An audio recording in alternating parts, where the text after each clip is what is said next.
buenos días con todos.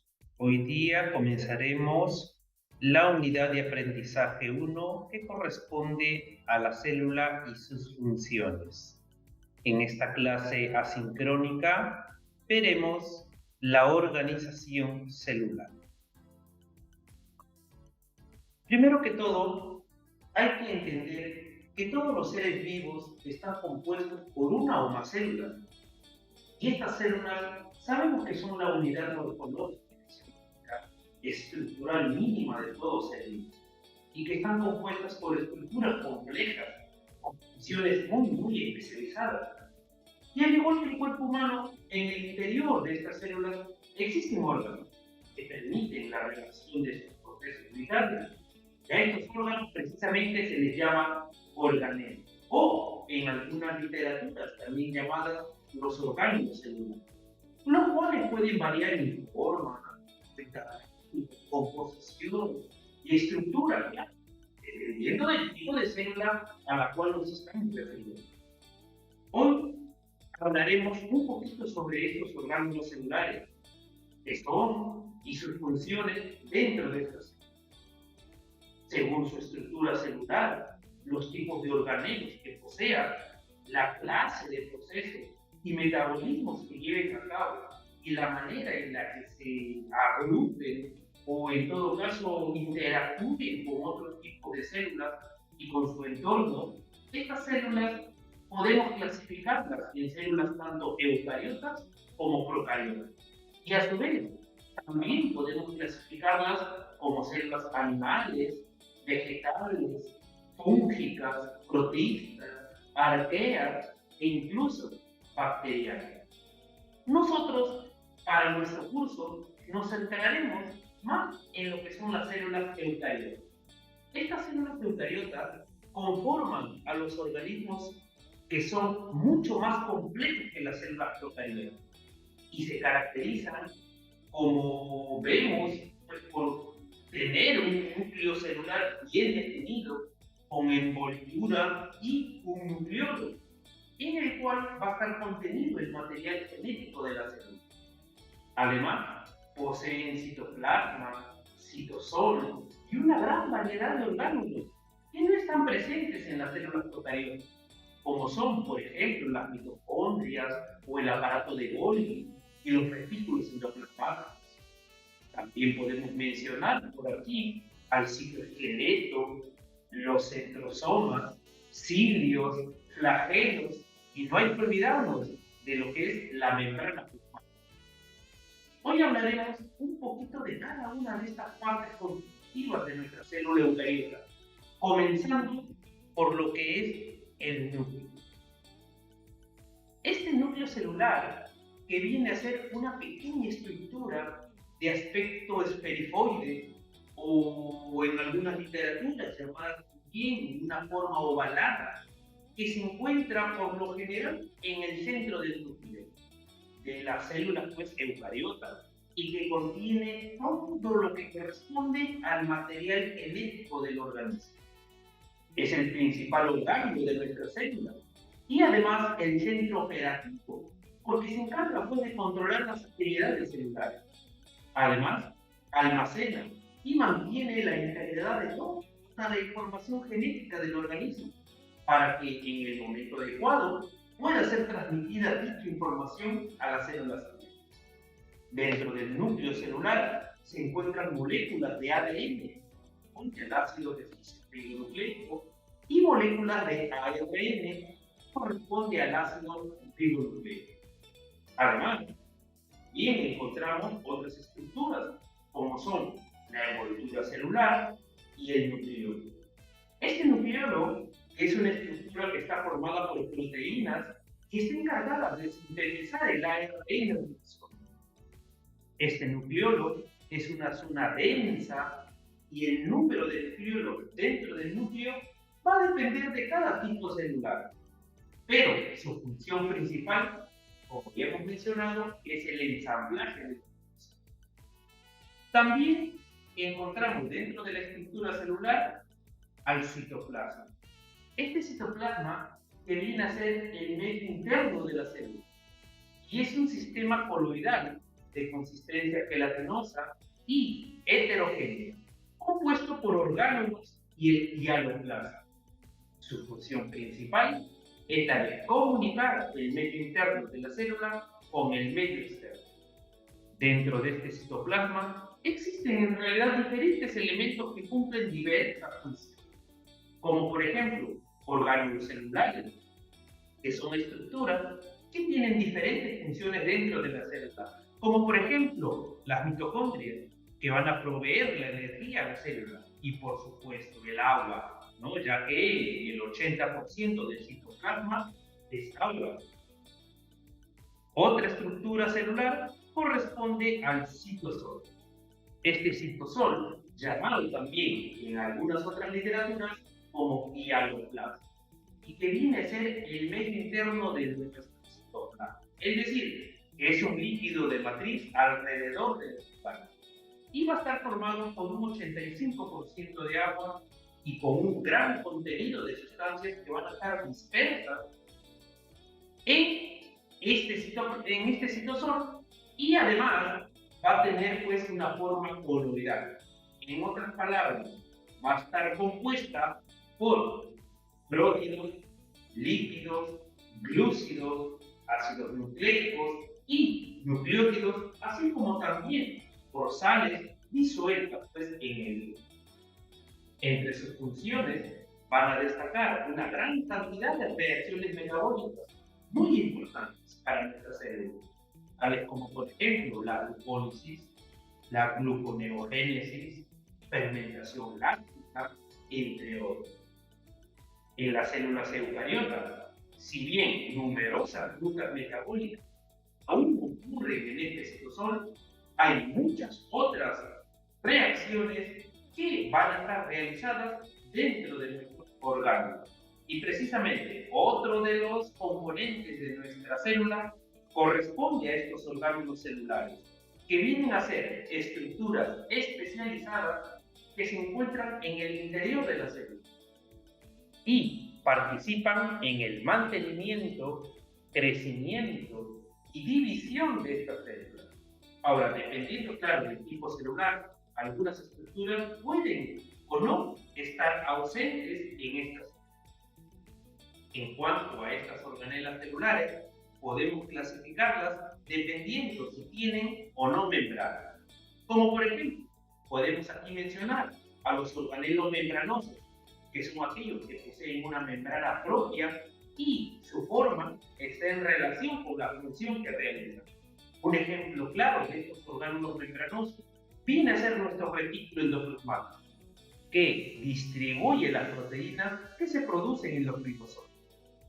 Ahora, en cuanto a los orgánulos no membranosos, vienen a ser estos aquellos que no poseen membrana. Un ejemplo claro vienen a ser los ribosomas, que son aquellos órganos que sintetizan proteínas. Otra de las estructuras celulares corresponde al citoesqueleto.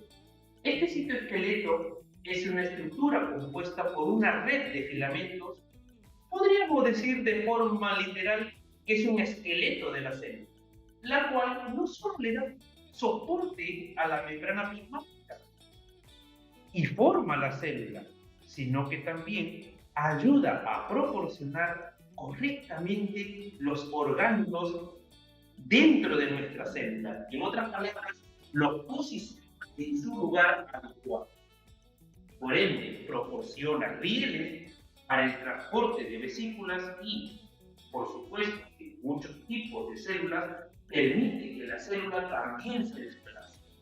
Por ejemplo, en células eucariotas hay 3 tipos de fibras de proteínas en el citoesqueleto: los denominados microfilamentos, los filamentos intermedios y los microtúbulos.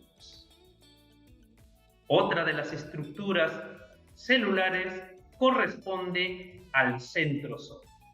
Este centrosoma también es conocido como el citocentro y es una estructura celular que participa en los procesos de división celular, motilidad celular, polaridad celular, así como también en el transporte intracelular. También en ciertos organismos, esta organización de la red de microtúbulos, así como en la producción de cilios y flagelos.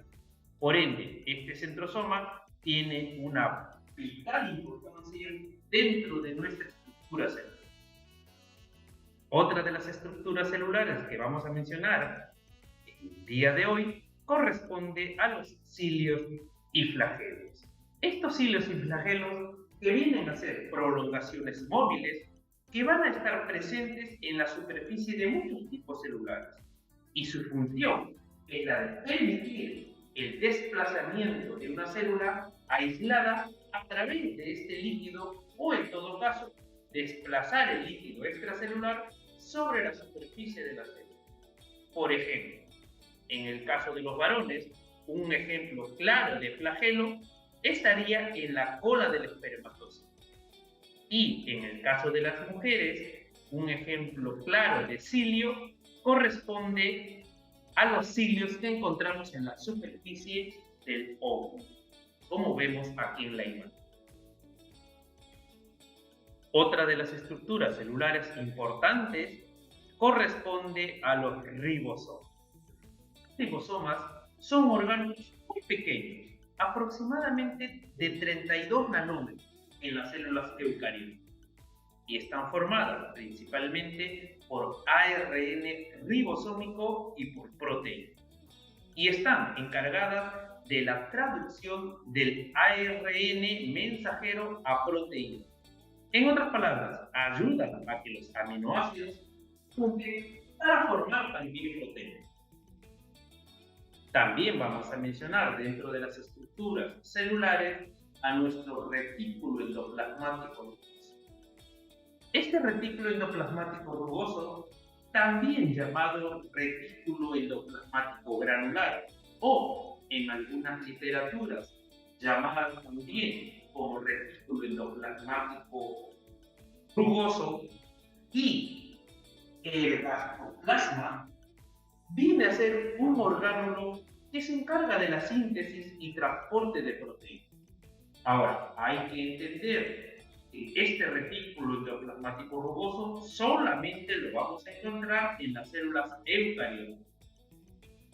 Este orgánulo está formado por una serie de canales o cisternas que se encuentran distribuidas por todo el citoplasma de la célula, por lo que circulan todas las proteínas de la célula antes de dirigirse hacia el aparato de este término rugoso se refiere a la apariencia de este orgánulo, ya que va a presentar múltiples ribosomas sobre su membrana.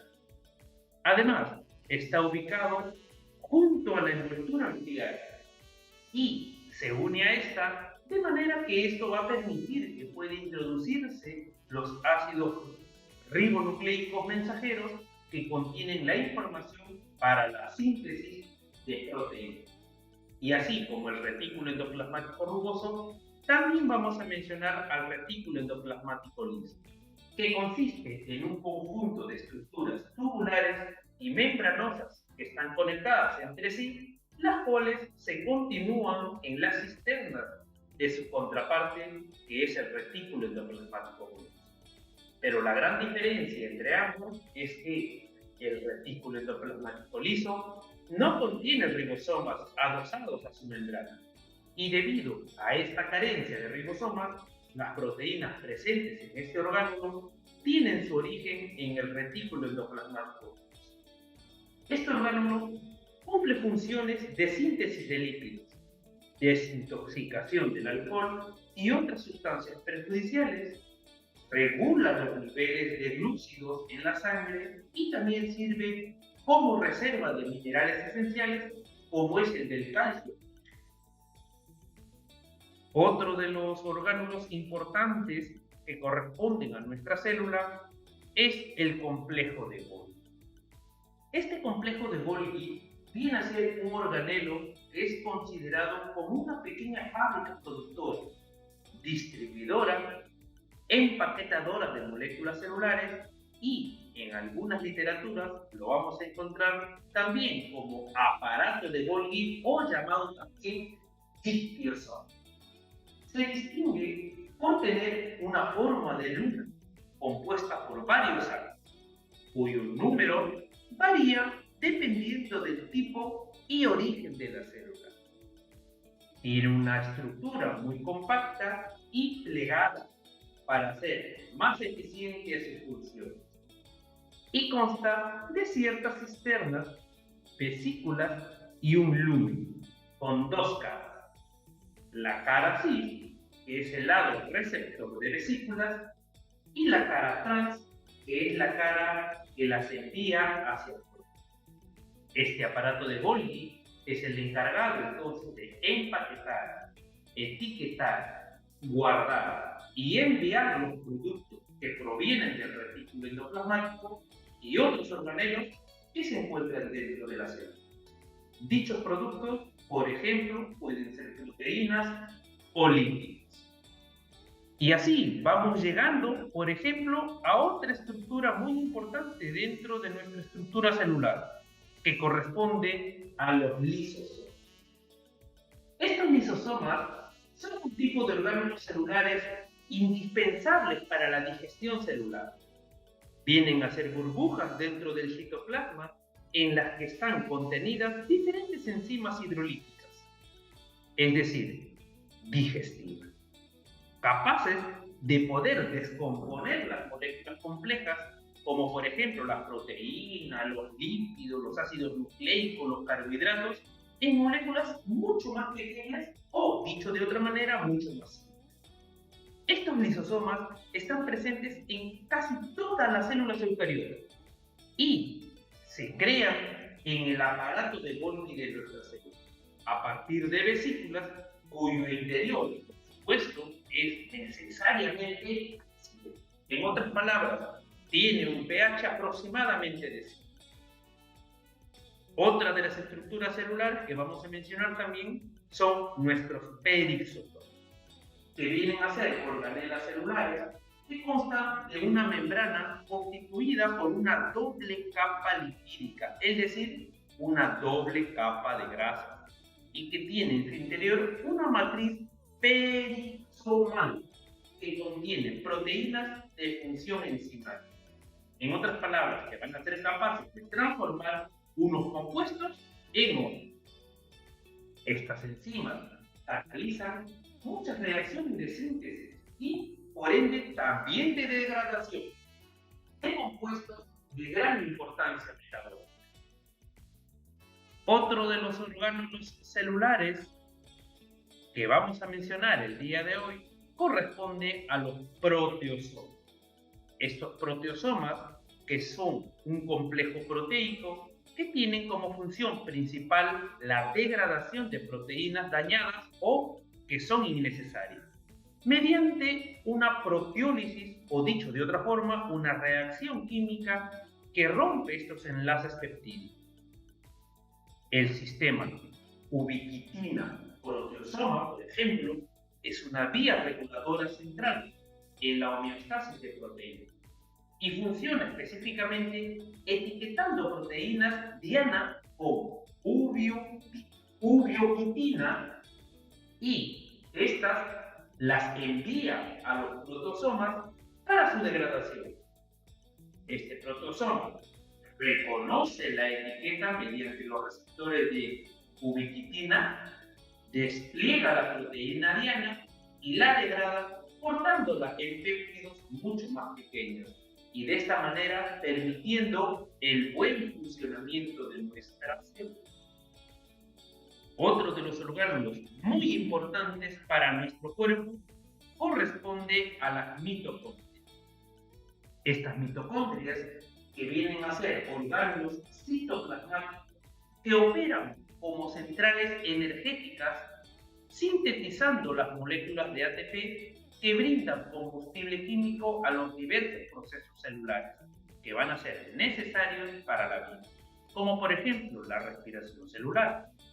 Y este proceso de síntesis energético se lleva a cabo en el interior de la célula, aprovechando como combustible productos como por ejemplo la glucosa, los ácidos grasos y los aminoácidos que integran a las mitocondrias a través de las membranas que las recubre, semejantes, aunque claro, de menor tamaño, a la membrana celular.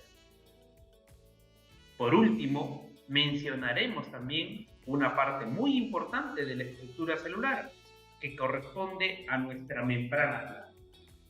Esta membrana plasmática, llamada también membrana celular, plasmalema o membrana citoplasmática, que viene a ser una capa doble de lípidos que recubre y delimita nuestra célula, sirviendo de frontera entre el interior y el exterior de la misma, y además permitiendo un equilibrio físico-químico entre el medio ambiente y el citoplasma celular.